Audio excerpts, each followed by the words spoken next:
ओम शांति।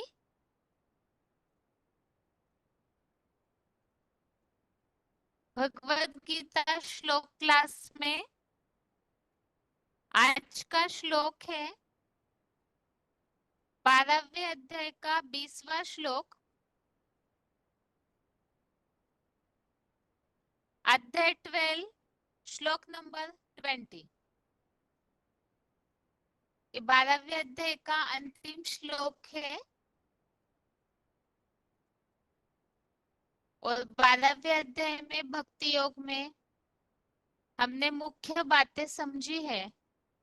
किस तरह से भगवान से जुड़ना चाहिए, अर्थात भगवान की याद की विधि। जो शुरुआत में ही अर्जुन ने भगवान से प्रश्न पूछा है, सगुण और निर्गुण इन उपासकों में कौन अधिक योग के मर्मों को जानते हैं।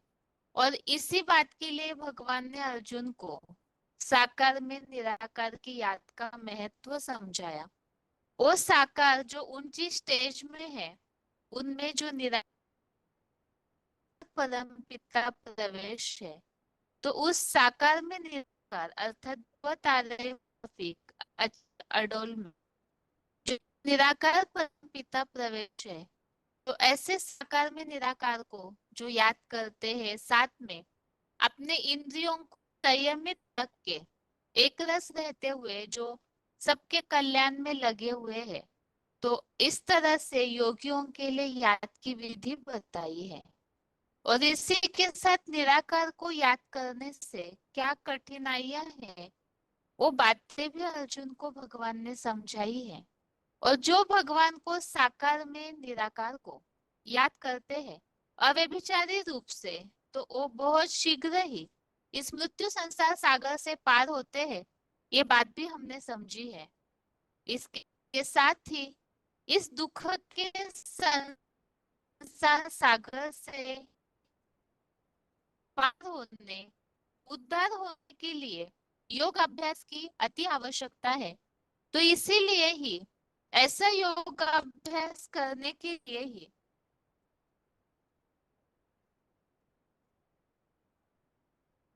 भगवान ने अर्जुन को समझाया है। अर्थात जो भी नंबरवार अर्जुन है, किस तरह से उन्हें भगवान को याद करना चाहिए, तो इस बात के लिए समझाया हुआ है। अव्यभिचारी रूप से याद की प्रैक्टिस हो, और अगर ऐसी प्रैक्टिस नहीं होती है बार बार, तो इस दुनिया से वैराग लाना आवश्यक है। और इसमें भी समर्थ नहीं है,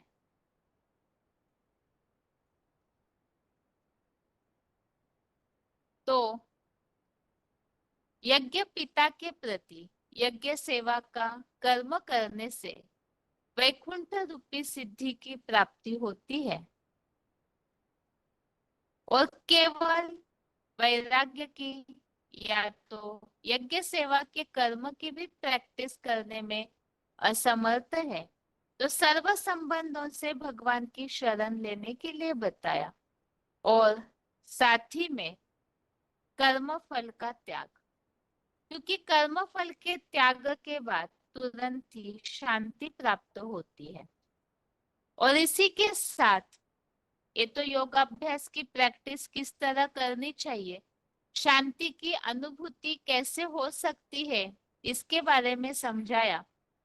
और ऐसी प्रैक्टिस करने में जो आगे जाते हैं, तो उन योगियों के लक्षण जो भगवान को प्राप्त करते हैं, उनके जीवन में उनके लक्षण क्या होंगे, उन्हें क्या प्राप्ति होती है, उसके बारे में 13वें श्लोक से 19वें श्लोक तक, श्लोक नंबर 13 से श्लोक नंबर 19 तक समझाया हुआ है कि ऐसे योगी जो सभी से पूरी तरह से वैर भाव छोड़कर के ऐसी स्थिति अपनी बनाते हैं, सब प्रति दया भावना निर्मोही होना, सुख दुख या अन्य कोई स्थिति परिस्थितियां जैसे शत्रु मित्र निंदा स्तुति आन अप सर्दी, सब स्थितियों में जो समान रहते हैं, पक्षपातहीन है, किसी से परेशान नहीं होते, आनंद क्रोध उत्तेजना से भी मुक्त है। अर्थ अति सुख में अति खुश न होना, अति दुख में अति दुखी न होना, कोई प्रिय है तो उनके साथ व्यवहार करने में अति प्रसन्न या अप्रिय में द्वेषी, ऐसी स्थिति वाले भी नहीं होंगे। शुभ या अशुभ दोनों बातों के भली भांति त्यागी होंगे, क्योंकि ऐसे जो भक्त है अर्थात भगवान के ऐसे जो पुरुषार्थी बच्चे हैं आत्मा रूपी ज्ञान अर्जन करने वाले अर्जुन, वो ऐसी स्थितियों को इसलिए अपना पाते हैं, एक रस रह पाते हैं, सब परिस्थितियों में समदर्शी इसलिए हो पाते हैं क्योंकि 9वें अध्याय के 22वें श्लोक में जो बात समझाई है, योगक्षेमम वहाम्यहम्, जो जो भगवान के पंच हैं, विचारी रूप से याद करते हैं, पूरी तरह एक भगवान के अलावा, एक शिव बाबा के अलावा और किसी से कोई अपेक्षा नहीं रखते हैं, तो ऐसे जो भक्त या अर्जुन है, तो उनकी सारी प्राप्ति का भार भगवान स्वयं वहन करते हैं, और जिनकी सारी बात भार भगवान वहन करते हैं, तो इसीलिए ऐसे भक्त निश्चिंत रहते हैं। और जो इस विश्वास के आधार से वो भगवान को याद करते हैं, तो ऐसे जो श्रद्धा भक्ति वाले हैं, और साथ में इन श्लोकों में जो भी लक्षण बताए, कभी किसी से परेशान नहीं होते, अनपेक्ष है, व्यथाओं से पूरी तरह रहित है, योगः कर्मसु कौशलम के अनुसार कर्मों में पवित्र कुशल है, सब स्थितियों में एक रस समान रहने वाले, पूरी तरह बेगर और स्थिर बुद्धि, संतुष्टता, अंतर्मुखी, ऐसे सारे गुणों को अपनाए हुए ऐसे भक्ति भाव वाले जो नंबरवार पुरुषार्थी अर्जुन जैसे मनुष्य है, वो भगवान को सदैव प्रिय है। और आज के इस 12वें अध्याय के अंतिम श्लोक में इसी बात को सार के रूप में बताया हुआ है। तो आज का श्लोक हम देखते हैं, 12वें अध्याय का 20वां अंतिम श्लोक। श्लोक है,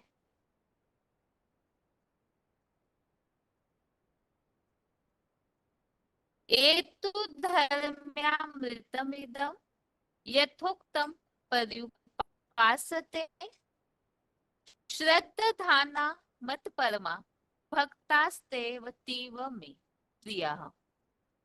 श्लोक दोबारा, एतु धर्म्यामृतमिदं यथोक्तं पर्युपासते श्रद्धाना मत परमा भक्तास्ते तीव मे प्रियः।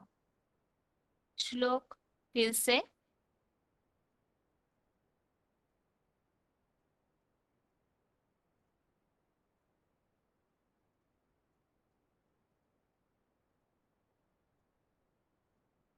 एतु धर्म्यामृतमिदं यथोक्तं पर्युपासते श्रद्धाना मत परमा भक्तास्ते तीव मे प्रियः। श्लोक का संधि विच्छेद है, ये तु धर्म्यामृतम इदम यथा उक्तम पर्युपासते श्रद्धाना मत्परमा भक्तः ते अतीव मे प्रियः। श्लोक का संधि विच्छेद दोबारा, ये तु धर्म्यामृतम इदम यथा उक्तम पर्युपासते श्रद्धाना मत्परमा भक्ताः ते अतीव मे प्रियः। अभी शब्दों के अर्थ है तू अर्थात परंतु, ये अर्थात जो, मत परमा अर्थात मेरे परम आश्रित हुए, श्रद्धानः अर्थात श्रद्धावान, यथा अर्थात ऊपर, उक्तम अर्थात कहे गए, इदम अर्थात इस, धर्म्यामृतम अर्थात धारणा मृत का, पर्युपासते अर्थात भली भांति उपासक है, ते अर्थात वे, भक्ताः अर्थात भक्त, में अर्थात मुझे, अतीव अर्थात अति, प्रियः अर्थात प्यारे हैं।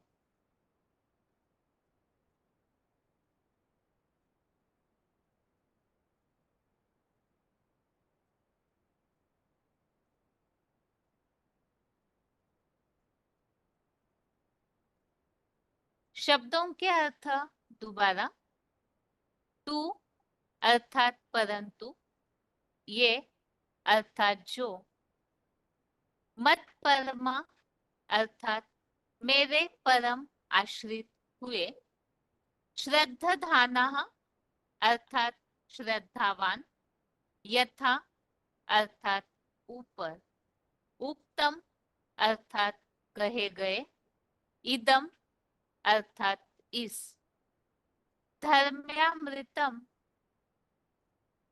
अर्थात धारणामृत का, पर्युपासते अर्थात भली भांति उपासक है, ते अर्थात वे, भक्तः अर्थात भक्त, में अर्थात मुझे, अतीव अर्थात अति, प्रियः अर्थात प्यारे हैं। श्लोक का अर्थ है परंतु जो मेरे परम आश्रित हुए श्रद्धावान ऊपर कहे गए इस धारणामृत का भली भांति उपासक है, वे भक्त मुझे अति प्यारे हैं। तो यहाँ इस श्लोक में ये बात समझाई है कि जो एक भगवान के ही आश्रित हुए श्रद्धावान है और ऊपर कहे गए इस धारणामृत का भली भांति उपासक है। तो ऊपर 12वें अध्याय में जो भी श्लोक बताए हैं उनमें अभी अभी हमने सार समझा कि जो पूरी तरह से भगवान से ही जुड़े हुए हैं, मन मना भव मद भक्तो, इस तरह से भगवान से ही जो जुड़े हुए हैं और जो ऊपर बताई हुई बातों की धारणा को अपनाते हैं, तो ऐसे जो एक भगवान के प्रति ही भावनावादी भक्त भली भांति उपासक है, जो हमने समझा भगवान को याद करते करते जो भगवान के नजदीक पहुंचते हैं, तो ऐसे उपासक जो नजदीक पहुंचे हुए हैं, तो ऐसे भक्त जो है वो भगवान को अति प्यारे हैं। अर्थात एक भगवान के अलावा और किसी का सहारा नहीं, किसी से कोई अपेक्षा नहीं, और साथ में योगी अर्थात जो बैलेंस वाली स्थिति वाले हैं। तो ऐसे भक्त भगवान के प्रति जो पूरी तरह श्रद्धावान है, तो वो भगवान को अति प्रिय है। इसी श्लोक का क्लैरिफिकेशन सहित अर्थ है परंतु जो एकमात्र मेरे परम ब्रह्मा मुख के आश्रित हुए श्रद्धावान ऊपर कहे गए इस धारणामृत का कि तुम ही छाड़ी गति दूसरी नाही, ऐसे भली भांति उपासक है। वे भक्त पिता के लिए अपने औरस, आज्ञाकारी और ईमानदार पुत्रवत मुझे अति प्यारे हैं। तो यहाँ बताया जो एकमात्र मेरे परम ब्रह्मा मुख के आश्रित हुए श्रद्धावान। तो ब्रह्मा मुख के आश्रित अर्थात ब्रह्मा मुख से जो ज्ञान की वाणी निकलती है, तो उस वाणी के अर्थात श्रीमत के जो आश्रित हुए, जिसके लिए हम समझते हैं मुरलियों में जो शिव बाबा ने बातें बताई है, एक मुरली से प्यार अर्थात मुरलीधर से प्यार। मुरली ब्राह्मण बच्चों की लाठी है, तो ऐसे जो ज्ञान मुरली के प्रति पूरी तरह श्रद्धावान है और जिनको मुरली के प्रति स्नेह है अर्थात भगवान के प्रति वाणी से स्नेह, तो भगवान के प्रति स्नेह, और ऐसे जो रेगुलर पंक्चुअल पढ़ाई पढ़ने वाले, तो उनके लिए बताया कि जो मेरे परम ब्रह्मा मुख के आश्रित हुए श्रद्धावान है और ऊपर कहे गए इस धारणामृत का भली भांति उपासक है, अर्थात जो भगवान ने ज्ञान की बातें बताई हुई है 12वें अध्याय में, 7 में, अभी तक जो भगवत गीता में हमने काफी सारी बातें ज्ञान की समझी है, तो जो इस गीता ज्ञान के अर्थात भगवान की वाणी के धारणामृत के जो उपासक है अर्थात पूरी तरह से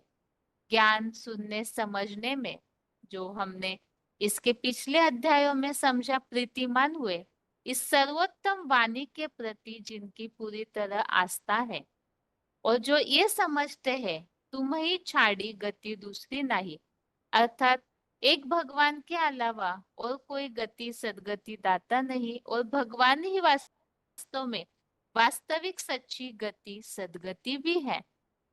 तो इसीलिए ऐसे जो और किसी से कोई अपेक्षा न करके एक भगवान के प्रति ही श्रद्धावान है, उन्हीं के आश्रित हुए जो है, तो ऐसे भक्त अर्थात नंबरवार पुरुषार्थी अर्जुन जो बताया जैसे कोई पिता के लिए अपना बच्चा जो होता है, एक होता है सगे, ऐसे जो सगे बच्चे हैं अपनी संतान, तो वो आज्ञाकारी ईमानदार भी होगी।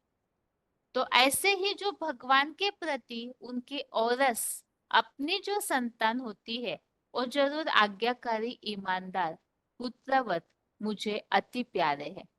तो भगवान के अपने बच्चे आज्ञाकारी ईमानदार होंगे। तो मुरलियों में हम इन बातों को भी काफी बार सुनते हैं कि बाप, टीचर्स, सदगुरु या भगवान से जो सर्व संबंध होने हैं, भक्ति मार्ग में भी जो कहा जाता है त्वमेव मातश्च पिता त्वमेव, त्वमेव सर्वम मम देव देव, तो ये केवल भक्ति में तो बोल बोल के लिए है, लेकिन ज्ञान मार्ग में प्रैक्टिकल में जो मुरलियों में बात आती है आज्ञाकारी, ईमानदार, वफादार, फरमानबरदार, ऐसे जो 4 गुण होने चाहिए, तो इसमें यहाँ बताया ऐसे पिता के लिए औरस, आज्ञाकारी, ईमानदार जो पुत्र है वो अति प्यारे हैं। तो किस तरह से प्रैक्टिकल जीवन में भगवान को जो प्रिय है वो आज्ञाकारी ईमानदार होते हैं, वो आगे हम पॉइंट्स के द्वारा समझेंगे ही।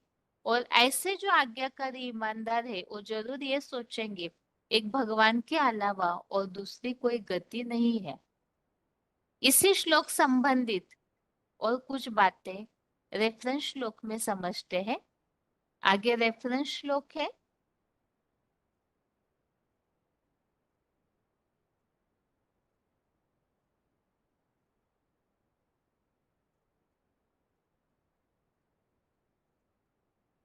श्लोक में उल्लेख आया है धारणामृत के उपासक अति प्यारे हैं।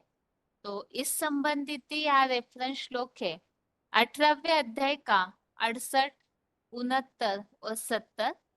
अध्याय 18 का 68, 69 और 70 नंबर श्लोक।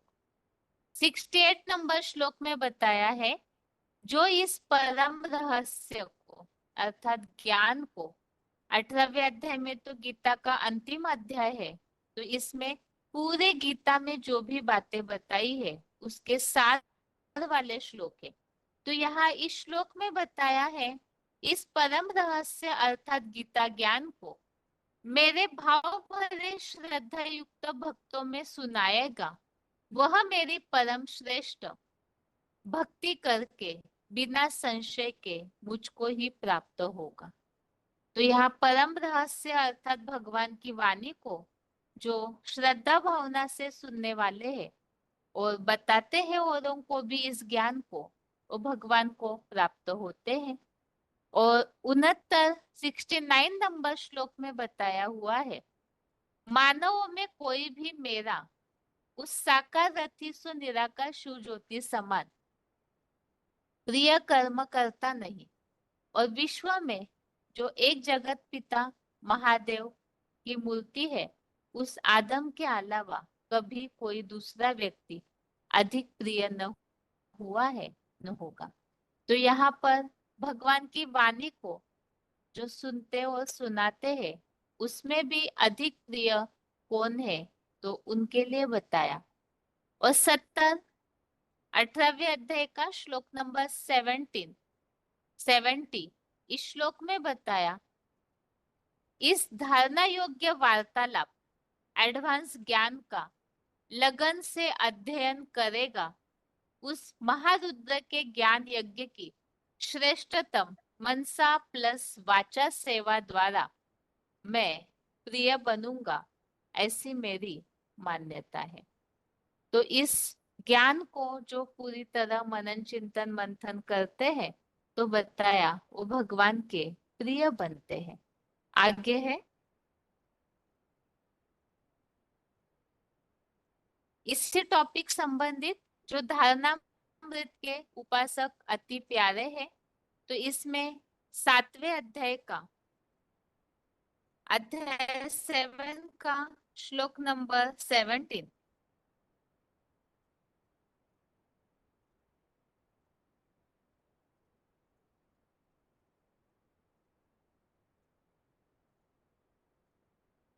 अध्याय 7 का श्लोक नंबर 17 इसमें बताया हुआ है, ज्ञानी तो आत्मा मुझे अर्थात सदाशिव को अति प्रिय है। तो इस श्लोक में बताया है, जो अव्यभिचारी याद वाला सदा ज्ञानी, सदा योगी और ज्ञानी विशेष श्रेष्ठ है, क्योंकि ज्ञानी को मैं प्रिय हूँ और मुझको सदा ज्ञानी अति प्रिय है, क्योंकि वो अटूट ज्ञान वाले से। तो यहाँ पर हम जो समझ रहे हैं, धारणामृत अर्थात भगवान की वाणी को जो पसंद करते हैं, पूरी तरह से उसे अपने जीवन में अपनाते हैं, उसी के प्रति जो आश्रित है, तो वो ज्ञानी तो आत्माएं भगवान को अति प्रिय है। और 18वें श्लोक में अध्याय 7 का श्लोक नंबर 18, जो आज के श्लोक में उल्लेख आया है कि एक भगवान के अलावा और कोई दूसरी गति नहीं, तुम ही छाड़ी गति दूसरी नहीं, ऐसे मानते हैं। तो यहाँ बताया है, जिनके कछु और आधार नहीं, तिनके तुम ही रखवारे हो। तो यहाँ भी एक भगवान के प्रति ही ऐसे जो ज्ञानी है, वो पूरी तरह से आश्रित होते हैं। तो इसके लिए इस श्लोक में भी उल्लेख आया है, ज्ञानी जो है वो तो मेरी जैसे कि अपनी आत्मा है, ये मेरा मत है। आगे है, अगला रेफरेंस श्लोक है,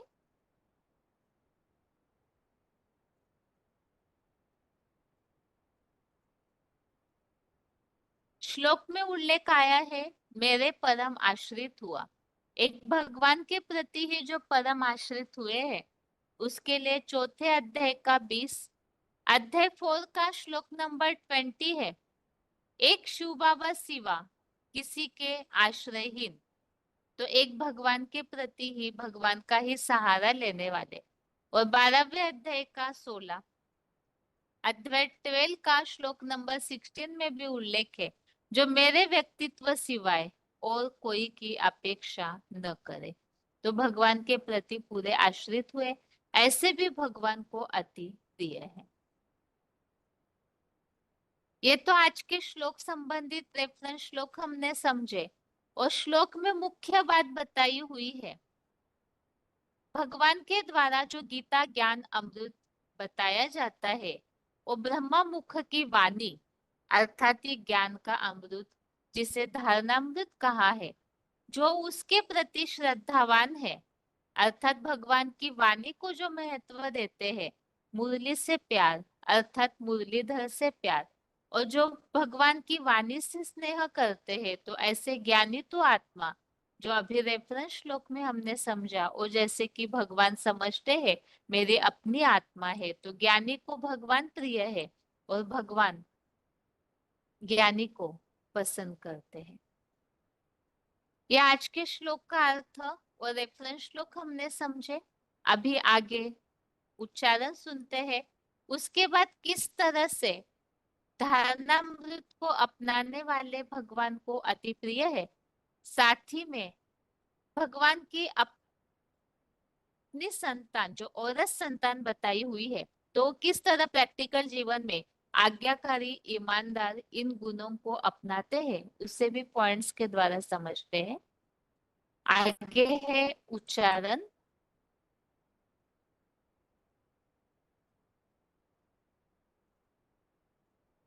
ये तु धर्म्यामृतमिदं यथोक्तं पर्युपासते श्रद्धाना मत्परमा भक्तास्तेतीव मे प्रिया।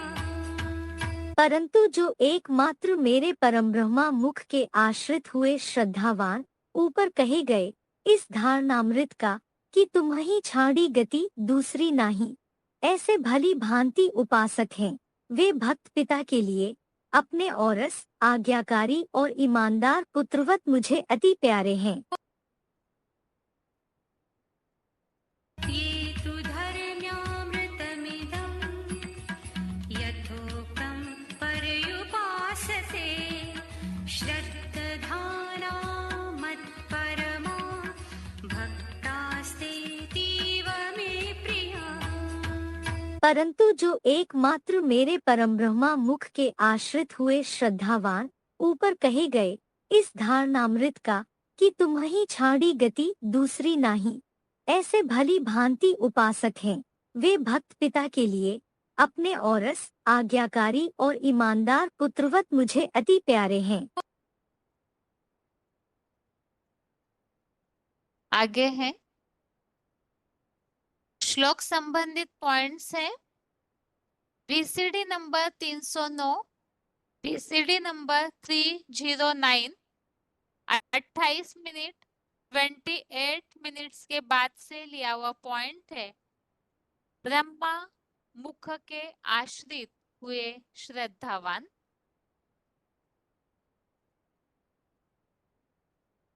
है ब्रह्मा मुख से ज्ञान सुन करके अपने को सुधारने वाले ब्रह्मा मुख वंशावली ब्राह्मण, जिनका शास्त्रों में गायन है कि भगवान ने ब्रह्मा के मुख से ब्राह्मण पैदा किए।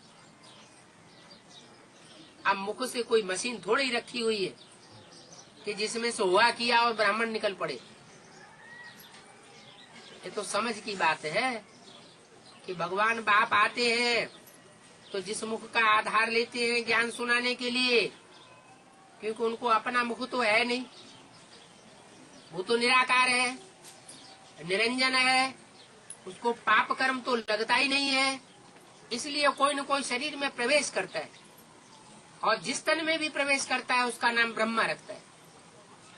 तो ब्रह्मा के मुख से जो जो वाणी सुनते हैं, अपने जीवन में धारण करते हैं, दूसरों को सुनाते हैं, क्योंकि ब्राह्मणों का काम ही होता है सुनना और दूसरों को सुनाना, ज्ञान की बातों को धारण करना और दूसरों को धारण कराना। ऐसी श्रेष्ठ ज्ञानी तू आत्मा भगवान को प्रिय। बाकी कुछ ऐसे भी ब्राह्मण तैयार होते हैं जो मुखवंशावली नहीं बनते। माने भगवान बाप ने ब्रह्मा के मुख से जो वाणी उच्चारी, उस वाणी पर ध्यान नहीं देते। जो यादगार है, मुरली से प्यार माना मुरलीधर से प्यार। भगवान की मुरली से प्यार नहीं तो मुरलीधर से प्यार नहीं। उन्होंने बांस की मुरलियां समझ ली भक्तों ने। अब भगवान बाप आकर के कोई बांस की मुरली थोड़ी बजाता है। मुरली माने मीठी तान। भगवान बाप आकर के ब्रह्मा मुख के द्वारा मीठी मीठी वाणी सुनाते हैं। जो मीठी मीठी वाणी सुनाते हैं वो इतनी मीठी लगती है कि बार बार याद आती है। सबको नहीं याद आती। क्यों? मीठी चीज तो सबको अच्छी लगनी चाहिए, सबको क्यों नहीं याद आती? कुछ ब्राह्मण ऐसे होते हैं जो ब्रह्मा के चिकने चुपड़ी देह को याद करते हैं, उनकी देह को, शरीर को याद करते हैं। जिस गोद में सुख लेते हैं उस गोद को ही याद करते हैं और ब्रह्मा के द्वारा सुनाई हुई वाणी का ध्यान नहीं रखते। तो वाणी ही तो परमात्मा शिव का साकार रूप है। शिव तो निराकार है, उसके द्वारा जो चीज निकलती है वो क्या चीज है? वाणी ही तो उसकी चीज है, वही तो उसका वर्षा है। उस वाणी का अगर किसी ने महत्व नहीं दिया और देह को पकड़ लिया, जिस देह में परमात्मा ने प्रवेश किया, तो इससे साबित होता है कि वो जन्म जन्मांतर देह से चिपकने वाली आत्मा है। 5 तत्वों को उसने ज्यादा महत्व दिया है, आत्माओं को महत्व नहीं दिया है। आत्मा अलग चीज है और 5 तत्वों का बना हुआ देह या शरीर अलग चीज है। ये 5 तत्वों से बनी हुई देह जैसे मिट्टी है। मिट्टी से अगर बुद्धि का लगाव लगाया जाएगा तो बुद्धि मिट्टी बन जाएगी। और आत्माओं को याद करेंगे तो आत्मा के याद करने से आत्मा में सूक्ष्मता आएगी, क्योंकि आत्मा होती है सूक्ष्म और देह के 5 तत्व होते हैं स्थूल। स्थूल को याद करेंगे तो बुद्धि स्थूल बनेगी या सूक्ष्म बनेगी? स्थूल बनेगी। और सूक्ष्म आत्मा और आत्माओं के बाप परमात्मा को याद करेंगे तो बुद्धि सूक्ष्म बनेगी। यही राज है ब्रह्मा की सृष्टि का। ब्रह्मा ने जो सृष्टि रची ब्राह्मणों की, उन ब्राह्मणों में से जिन्होंने ब्रह्मा और सरस्वती की देह को याद करना शुरू कर दिया, देह से लगाव पैदा करना शुरू कर दिया, वो राक्षसी संप्रदाय के ब्राह्मण बन गए। और जिन्होंने ब्रह्मा के मुख से, सरस्वती के मुख से चलाई हुई वाणी को विशेष महत्व दिया, वो सारस्वत ब्राह्मण बन गए। सरस्वती पुत्र, विद्वान ब्राह्मण, ज्ञानी तू आत्मा। भगवान को क्या प्रिय है? ज्ञानी तू आत्मा मुझे विशेष प्रिय है। रामायण में भी लिखा हुआ है, ज्ञानी प्रभु विशेष प्यारा। भक्त भी प्यारे हैं, लेकिन विशेष प्यारे कौन है? ज्ञानी विशेष प्यारे। अगला पॉइंट है VCD नंबर 2312, VCD नंबर 2312, 2 घंटा 8 मिनट 2 hours 8 मिनट के बाद से लिया हुआ पॉइंट है। तुम्हारी छाड़ी गति दूसरी नाही के उपासक।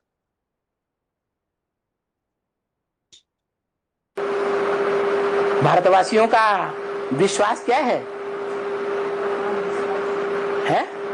भारतवासी तो पांडव थे।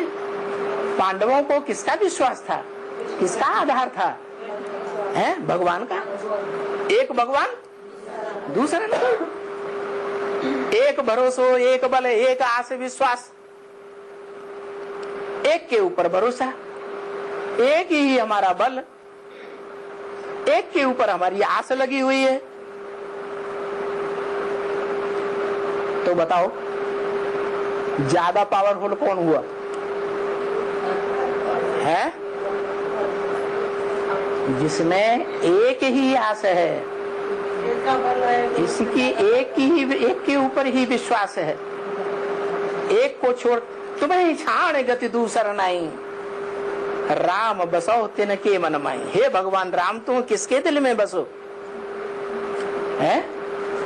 उसके मन में बसो जिनको एक के अलावा दूसरी गति है ही नहीं। अगला पॉइंट है VCD नंबर 2341, VCD नंबर 2341, 2 घंटा 34 मिनट 2 आवर्स 34 मिनट्स के बाद से लिया हुआ पॉइंट है औरस पुत्रवत। है दूसरे धर्म में जो कन्वर्ट होते हैं उनकी ये निशानी है क्या? ईश्वरीय ज्ञान की मुरली की एक पॉइंट मानेंगे और दूसरे पॉइंट को नहीं मानेंगे। तो समझ लो कौन से धर्म का है? दूसरे धर्म का है, द्वैतवादी है। एक बाप को फॉलो करने वाला नहीं है। जो एक बाप का बच्चा होगा उस एक बाप के बच्चे में एक बाप का संकल्पों का खून बहेगा या दूसरे बाप का भी संकल्पों का खून बहेगा। और संतान उसे कहा जाता है, असली बाप का बच्चा। दूसरे को बाप बनाया होगा तो भी उसकी निशानी है। इसलिए मुरली में डायरेक्शन दिया है, एक से सुनना चाहिए। क्या? एक से सुनना चाहिए। अनेकों से सुना तो व्यभिचारी ज्ञान हो जाएगा। जैसे द्वापर युग से भारतवासी ढेर के ढेर देवात्माएं दूसरे दूसरे धर्म पिताओं की बातों में बरगलावे में आते रहे और दूसरे धर्मों में कन्वर्ट होते रहे। सुन करके कन्वर्ट हुए या बिना सुने? तो बोला भारतवासियों की एक खासियत है क्या? सुनी सुनाई बातों से भारतवासियों ने दुर्गति पाई है। तो एक बाप को जानना, पहचानना, मानना और उसके रास्ते पर चलना और दूसरों को भी चलाना, उसको कहेंगे एक बाप का बच्चा। अगला पॉइंट है वार्तालाप number 1712, discussion number 1712, 31 minute 31 minutes के बाद से लिया हुआ पॉइंट है आज्ञाकारी। जो श्लोक में हमने इस बात को समझा था कि ऐसे भक्त जो पिता के लिए अपनी औरस संतान अर्थात आज्ञाकारी और ईमानदार है, जो भगवान को अति प्रिय है, तो उसमें से आज्ञाकारी अर्थात क्या?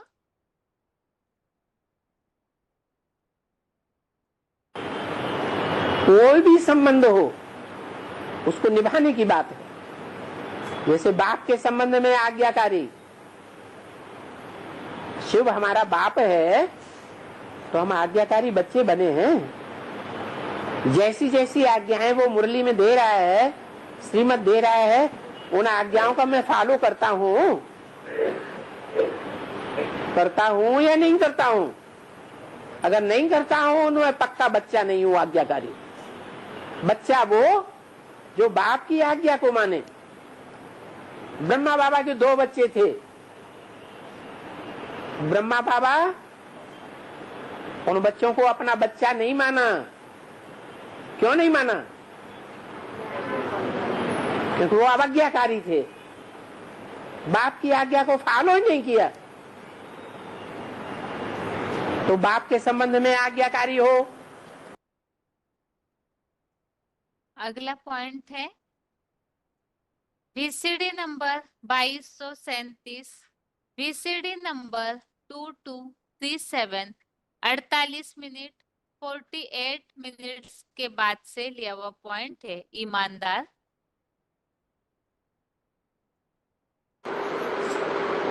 और टीचर के संबंध में ईमानदार। जो भी पाठ दिया, जो भी लेसन दिया, उस लेसन को ईमानदारी से पढ़ करके और टीचर के सामने प्रस्तुत हो जाना।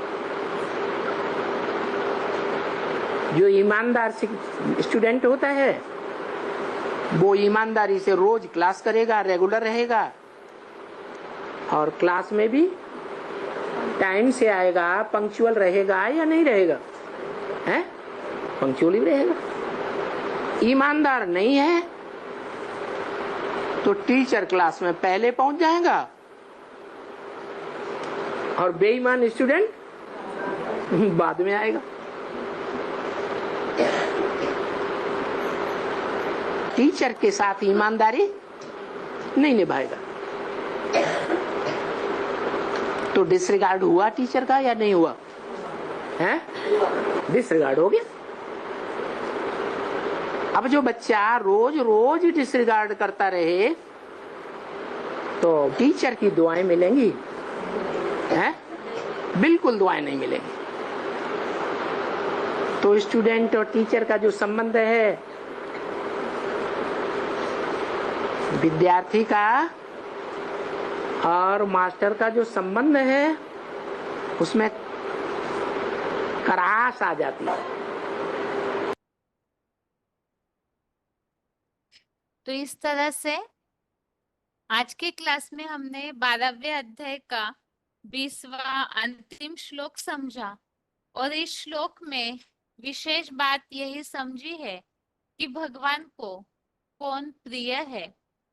एक तो भगवान को ऐसे योगी प्रिय है जो अभी तक के श्लोकों में हमने याद की विधि, भगवान से जुड़ने वाले जो है उनकी याद की विधि के बारे में समझा और जो भगवान को अव्यभिचारी रूप से निरंतर नित्य याद करते हैं, एक भगवान के ही जो आश्रित होते हैं।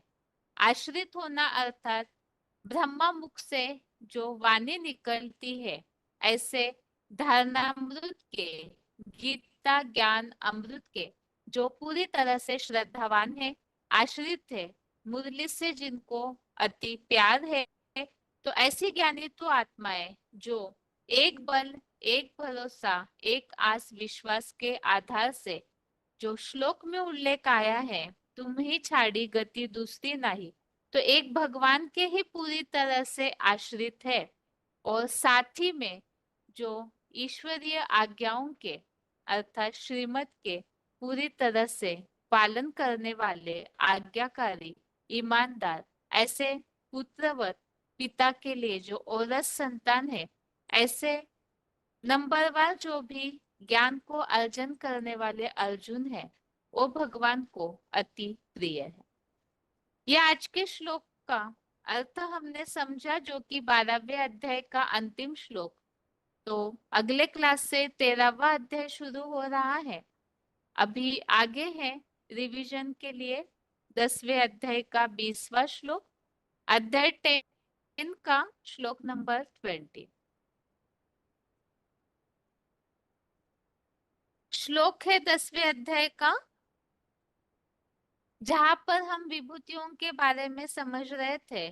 जो अर्जुन को भगवान ने विभूतियों के बारे में, जैसे अर्जुन ने कहा कि आप अपना स्वयं परिचय दे सकते हैं और इन विभूतियों के द्वारा आप स्वर्ग नरक आदि सारा कार्य फैला करके अव्यक्त होकर शांति धाम में बैठ जाते हो। तो आप अचिंत्य का मैं किस तरह से निरंतर चिंतन कर सकता हूँ?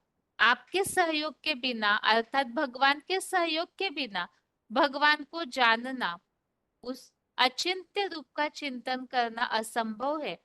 अर्थात ईश्वरीय सेवा में जितना लगे रहेंगे, ऐसे सेवाधारियों को भगवान याद करते हैं, और जिन्हें भगवान याद करेंगे उनकी याद की ताकत बढ़ती है, और उसी के द्वारा भगवान को यथार्थ रीति पहचान सकते हैं, चिंतन कर सकते हैं। तो इसीलिए ही अर्जुन ने भगवान से कहा कि आपका ये जो ज्ञान अमृत है, इसे सुनते हुए तो तृप्ति नहीं होती है, इसीलिए आप फिर से विभूतियों के बारे में, अर्थात इस ज्ञान को विस्तार से मुझे बताइए। तो इस पर भगवान ने अर्जुन को बताया, भगवान की जो पहली विभूति है महादेव, जो अविचलित रूप से जुड़ी हुई है, तो उनका विस्तार का अंत नहीं है। अभी इसी से संबंधित आगे विभूतियों के वर्णन के श्लोक अभी से हम पढ़ना शुरू कर रहे हैं रिवीजन में। 10वें अध्याय का 20वां अध्याय 10 का श्लोक नंबर 20 है। अहमात्मा गुडाकेश सर्वभूताशय स्थितः अहमादिश्च मध्यम च भूतानामंत एव च। श्लोक फिर से। अहमात्मा गुडाकेश सर्वभूताशय स्थितः अहमादिश्च मध्यम च भूतानामंत एव च।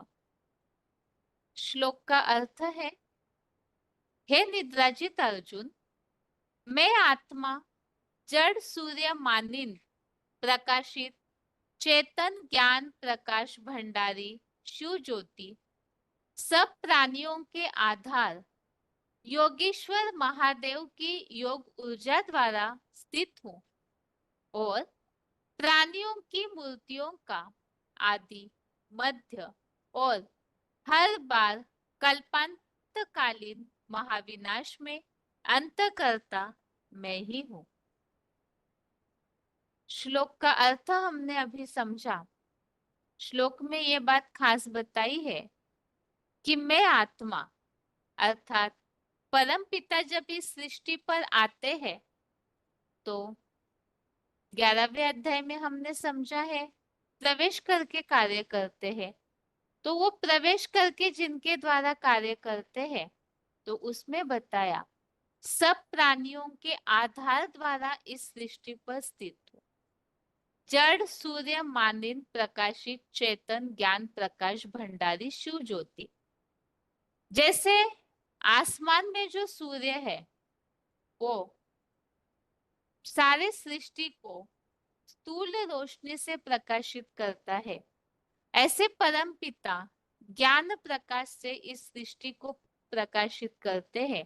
तो वो ज्ञान सूर्य परम पिता शिव इस सृष्टि पर आते हैं, तो सब प्राणियों का आधार अर्थात योगेश्वर महादेव की योग ऊर्जा द्वारा स्थित हो।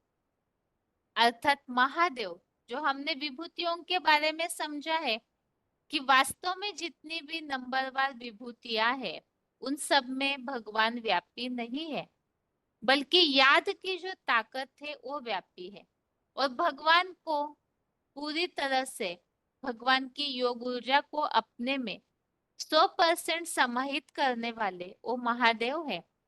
तो परम पिता सब प्राणियों के आधार अर्थात योगेश्वर की, महादेव की योग ऊर्जा द्वारा इस सृष्टि पर स्थित है।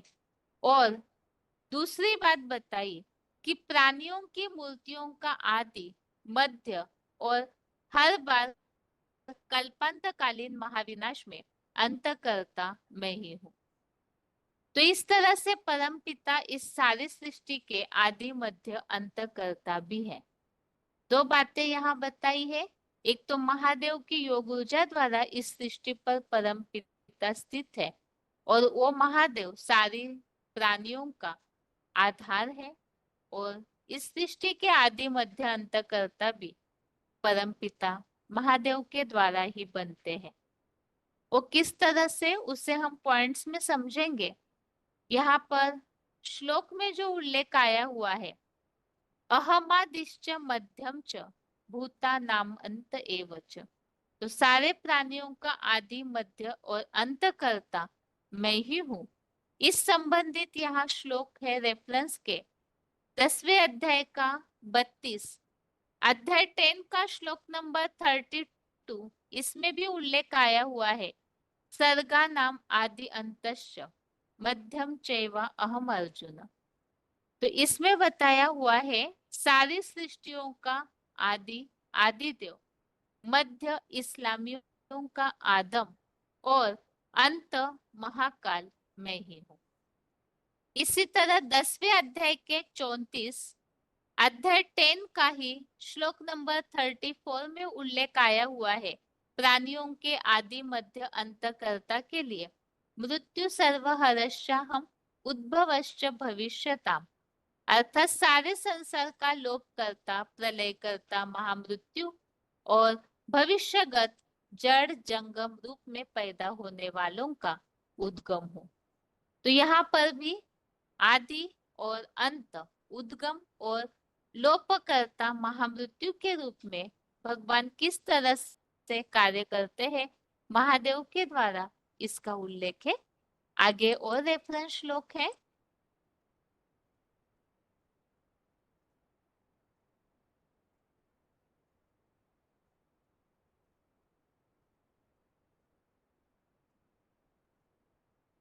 नौवे अध्याय का 5वां, अध्याय 9 का श्लोक नंबर 5।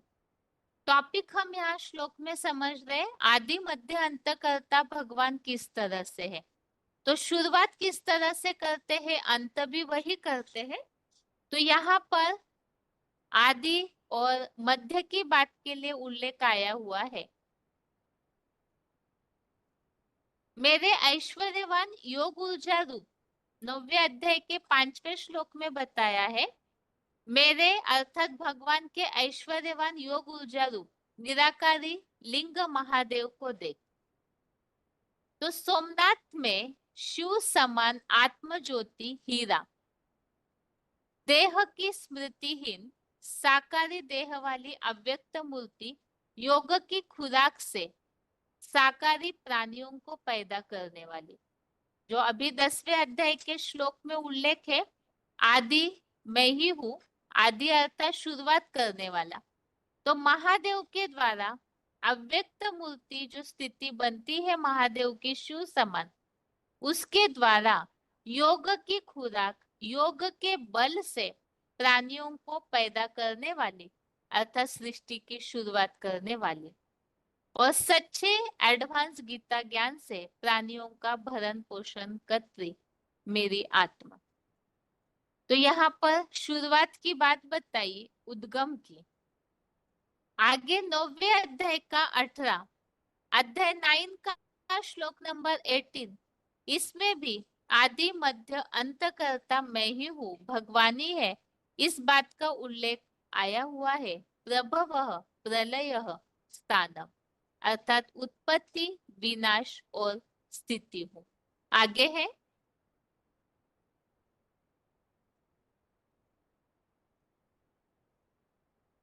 यहाँ पर श्लोकों में उल्लेख है आदि और अंतकर्ता के रूप में। 9वें अध्याय का 7वां, अध्याय 9 का श्लोक नंबर 7 है, कल्पक्षय पुनस्तानी कल्पादोभि सृजाम्यहम्, कल्पांत काल में सभी देव दानव पशु पक्षी पेड़ पौधे जड़ जंगम पदार्थ सहित प्राणी मात्र मेरी प्रकृष्ट रचना में समा जाते हैं, अर्थात अंतकर्ता, अंत करने वाले, और आदि काल में उन्हें सृजन के लिए छोड़ता हूँ। तो उद्गम अर्थात आदि करने वाले, शुरुआत करने के लिए भी महादेव ही निमित्त बनते हैं।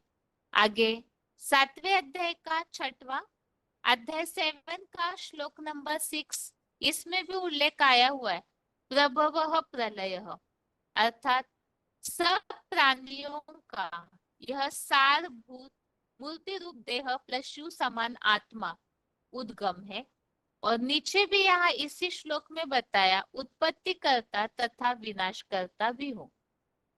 और 13वें अध्याय का 16 अध्याय 13 का श्लोक नंबर 16 में उल्लेख आया हुआ है,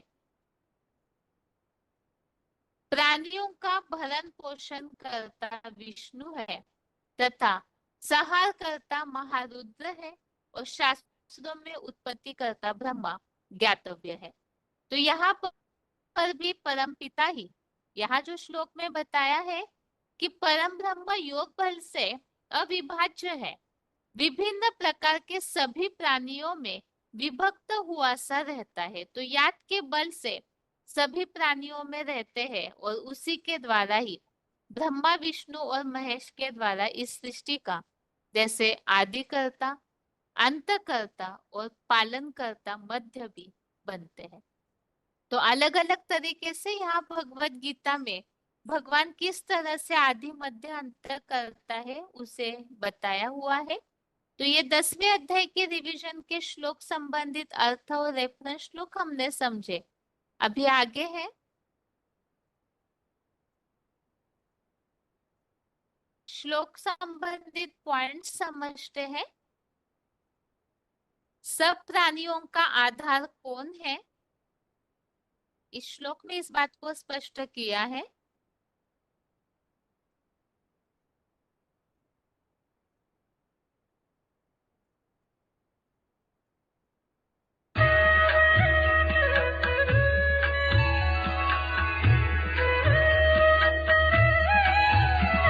अहमात्मा गुणाकेश सर्वभूताशयस्थितः अहमादिश्च मध्यं च भूतानामन्त एव च। गुडाकेश अहम आत्मा सर्वभूताशय स्थिता। हे निद्राजीत अर्जुन, मैं आत्मा सब प्राणियों के आधार द्वारा स्थित हूँ। च भूतानाम आदिह मध्यम च अंता अहम एव, और प्राणियों की आदि मध्य और अंतकर्ता मैं ही हूँ।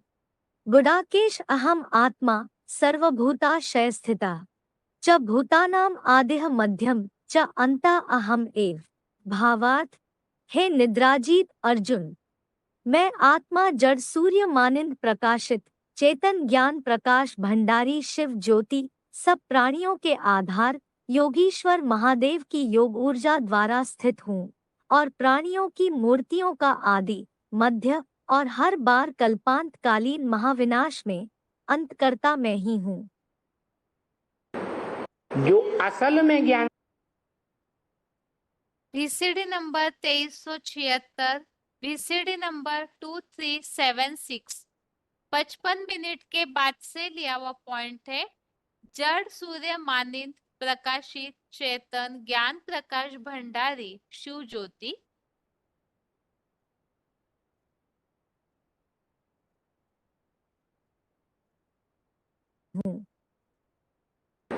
जो असल में ज्ञान सूर्य है चैतन्य, जड़ सूर्य की बात नहीं,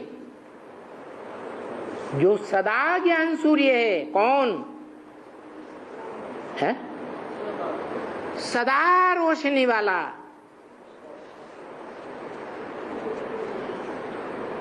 सदा शिव कहा जाता है, सदा शंकर नहीं कहा जाता। क्या कहते? सदा शिव। वो सदा शिव जब इस सृष्टि पर आता है तो उस सदा शिव को जो फॉलो करने वाले बच्चे हैं वो बच्चे सूर्यवंशी बच्चे कहे जाते हैं?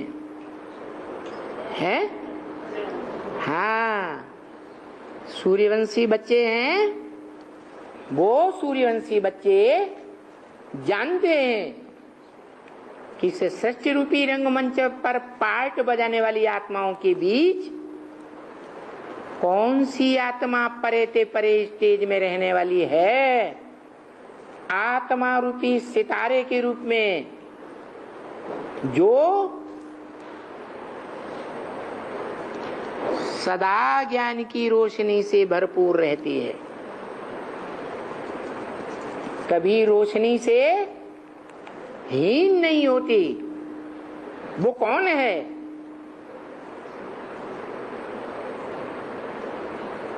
जो सृष्टि रूपी रंगमंच पर आती तो है, लेकिन कभी अंधकार का पार्ट नहीं बजाती, अज्ञान की बात नहीं सुनाती।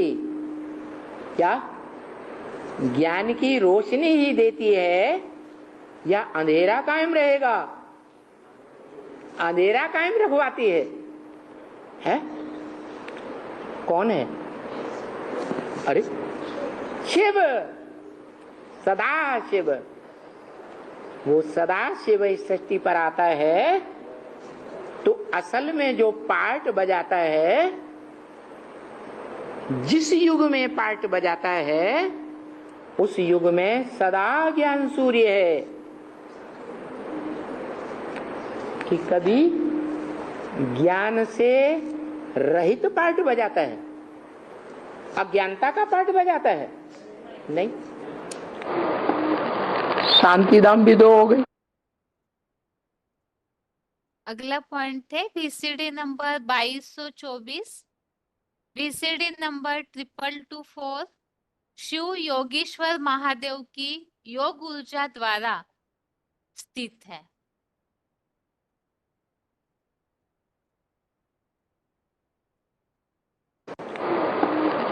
शांतिधाम भी दो हो गई। कौन कौन से हैं? है एक शांति देवा का घर, जो सारी मनुष्य सृष्टि का बाप है। कौन? प्रजापिता। जिस प्रजापिता के रथ में निरंतर शिव बाप प्रवेश करते हैं, कहते हैं तुम मुझे जितना याद करते हो, क्या उतना मैं तुम्हारे साथ हूं। तो याद किस रूप में करते हो?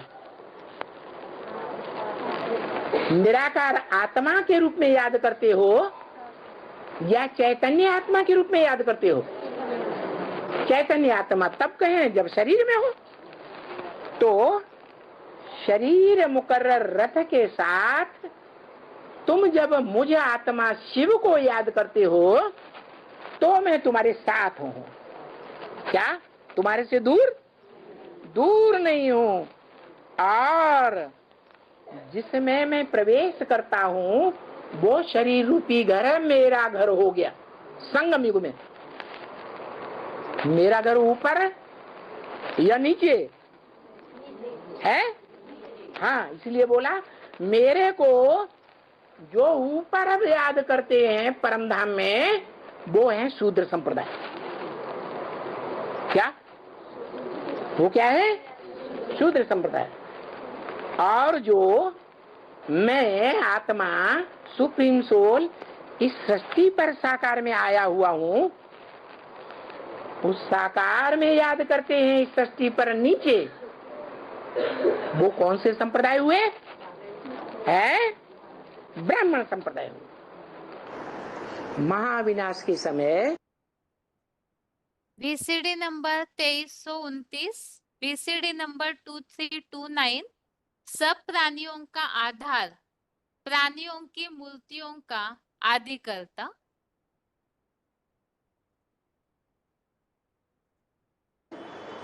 जब सारे मनुष्य सृष्टि रूपी वृक्ष का अंत होगा, आग लगेगी, तो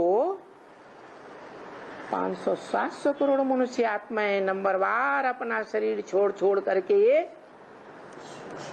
बिंदु बिंदु आत्माएं दिखाई गई हैं। किस तरफ जा रही हैं? शंकर की ओर जा रही है, जो सूक्ष्म स्टेज में भी है, अव्यक्त स्टेज में भी है। स्थूल शरीर नहीं दिखाया गया है और साकार भी है। ऐसे नहीं है कि साकार शरीर नहीं है, साकार शरीर तो है, लेकिन साकार शरीर और साकार शरीर की इंद्रियों का भान नहीं है, इसलिए लिंग रूप में दिखाया जाता है। तो वो एक ही है, जिसमें महाविनाश के समय सारी जड़ जंगम दुनिया, जड़ पृथ्वी जल वायु अग्नि जिनसे शरीर बनता है, और जंगम माना चैतन्य आत्माएं, पशु पक्षी प्राणी सबकी आत्माएं, आत्माएं भी और 5 तत्वों का शरीर भी उस एक ज्योति बिंदु में समा जाएगा। क्या? एक में ही समा जाएंगे और एक में से ही वापस फिर नई सृष्टि में आएंगे। तो नई दुनिया में ले जाने का काम शिव करता है। अगला पॉइंट है VCD नंबर 454, VCD नंबर 454, प्राणियों की मूर्तियों का महाविनाश में अंतकर्ता। में आएंगे तो नई दुनिया में ले जाने का काम शिव करता है या शिव बाबा करता है? ले जाने वाला कोई तो चाहिए। आकर के नई दुनिया में ले जाओ तो शरीरों का जरूर विनाश करना पड़ेगा। जो भी इस पुरानी दुनिया के पुराने चोले हैं 5 तत्वों के बने हुए, तामसी तत्वों के बने हुए, उन पुराने शरीरों का विनाश जरूर करना पड़े। इसलिए कहा जाता है शंकर द्वारा विनाश। ये विनाश शुभकारी है। कौन से पुराने शरीरों का विनाश होता है?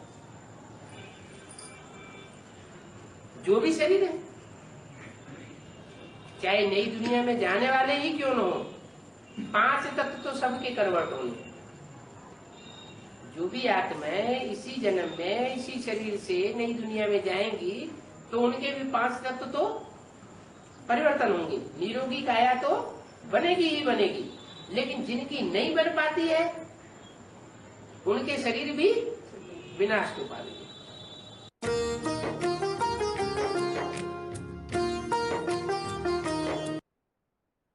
इस तरह से रिवीजन के श्लोक में हमने समझा किस तरह से परम पिता शिव जो ज्ञान का सूर्य है, महादेव के द्वारा ही सारे प्राणियों का जो आधार है, महादेव उनके द्वारा इस सृष्टि पर कार्य करते हैं और महादेव के द्वारा ही इस सृष्टि का आदि अर्थात शुरुआत उद्गम है और महाकाल के रूप में अंतकर्ता भी बनते हैं।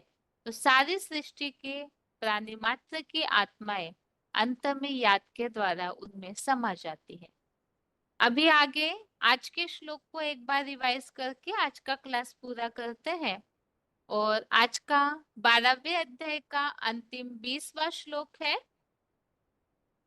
ये तो धर्म्यामृतमिदं यथोक्तम पर्युपासते श्रद्धाना मत परमा भक्तास्ते तीव में प्रियः।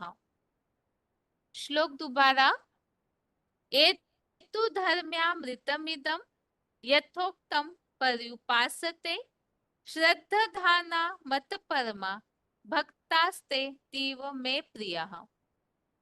अर्थात परंतु जो एकमात्र मेरे परम ब्रह्मा मुख के आश्रित हुए श्रद्धावान ऊपर कहे गए इस धारणामृत का कि तुम ही छाड़ी गति दूसरी नहीं, ऐसे भली भांति उपासक है। वे भक्त पिता के लिए अपने औरस आज्ञाकारी और ईमानदार पुत्रवत मुझे अति प्यारे हैं। तो 12वें अध्याय में यहाँ खास बात बताई है कि भगवान को कौन अति प्रिय है। तो जिनको भगवान की वाणी से स्नेह है, ब्रह्मा मुख के आश्रित हुए श्रद्धावान और इस धारणामृत के जो भली भांति उपासक है और ऐसे जो भगवान की बातों को महत्व देते हैं, एक भगवान के प्रति ही जिनकी भावना है, एक बल एक भरोसा है, तो ऐसे जो बच्चे हैं उनका संकल्प रूपी खून भी जो बाप का संकल्प है वैसा ही दौड़ेगा। तो ऐसे जो बच्चे हैं वो भगवान के औरस अपने सगे बच्चे हैं जो कि आज्ञाकारी भी है और ईमानदार भी है, तो वो भगवान को अति प्रिय है। अर्थात जो मुरली को महत्व देते हैं और मुरलियों के महावाक्यों के अनुसार श्रीमत पर भी पूरा चलते हैं और श्रीमत पर ही चलने वाले जो और किसी की बातों को महत्व नहीं देते हैं, तो ऐसे आज्ञाकारी ईमानदार जो ईश्वरीय पढ़ाई के प्रति पूरी तरह से ईमानदार है, आज्ञाओं को पालन करने वाले हैं, वो भगवान को अति प्रिय है। इस संबंधित ही हमने रेफरेंस श्लोक समझे थे, तो रेफरेंस श्लोक एक बार रिवाइज करते हैं।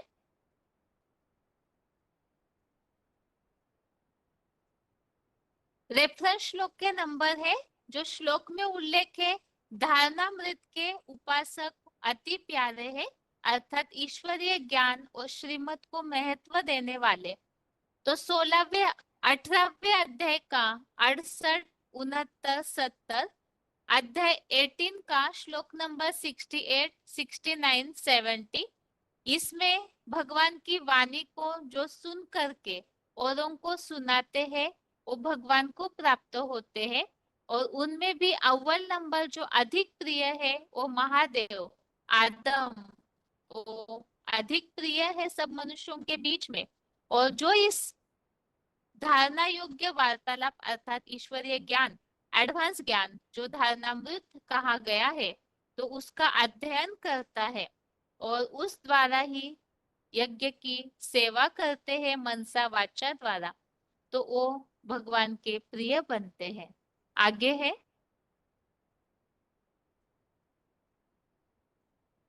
धारणामृत को पसंद करने वाले अर्थात ज्ञान के प्रति जो श्रद्धावान है, इस संबंधित यहाँ उल्लेख है, ज्ञानी प्रभु विशेष प्यारा। ज्ञानी तो आत्मा ही भगवान को अति प्रिय है। तो 7वें अध्याय का 17, 18, अध्याय 7 का श्लोक नंबर 17 और 18 आगे है। एक भगवान के प्रति ही जो आश्रित होते हैं, तो उन संबंधित यहाँ उल्लेख जो आया हुआ है, चौथे अध्याय का 20, अध्याय 4 का श्लोक नंबर 20 और 12वें अध्याय का 16, अध्याय 12 का श्लोक नंबर 16। तो इन सब श्लोकों में भगवत गीता में यहाँ बताया है कि भगवान के लिए अति प्रिय कौन है। जो 12वें अध्याय में विशेष बातें हमने समझी है, भगवान की याद का तरीका, साकार में निराकार को याद करना, अव्यभिचारी याद करना, और साथ में जो पूरी तरह से कर्म फल के त्यागी है, जो शांति को प्राप्त करते हैं, और जो भगवान को इस तरह से याद करने वाले अव्यभिचारी भाव से भगवान के प्रति ही श्रद्धावान है और दुख के संसार सागर से पार होते हैं और हर स्थिति परिस्थितियों में एक रस रह पाते हैं, और जो पूरी तरह भगवान के आश्रित है, ईश्वरीय ज्ञान को जो महत्व देते हैं, गीता ज्ञानामृत को, तो ऐसे भक्त भगवान को अर्थात नंबरवार जो पुरुषार्थी अर्जुन इन धारणाओं को अपनाने वाले वो शिव बाबा को अति प्रिय है। इस तरह से आज 12वें अध्याय के 20वें अर्थात 12वें अध्याय के अंतिम श्लोक के साथ ये अध्याय पूरा हो रहा है, और रिवीजन के श्लोक में हमने समझा भगवान महादेव के द्वारा ही सृष्टि का आदि मध्य अंत करता है। इस तरह से आज के गीता क्लास में ये 2 श्लोकों को समझा है, और इसके साथ ही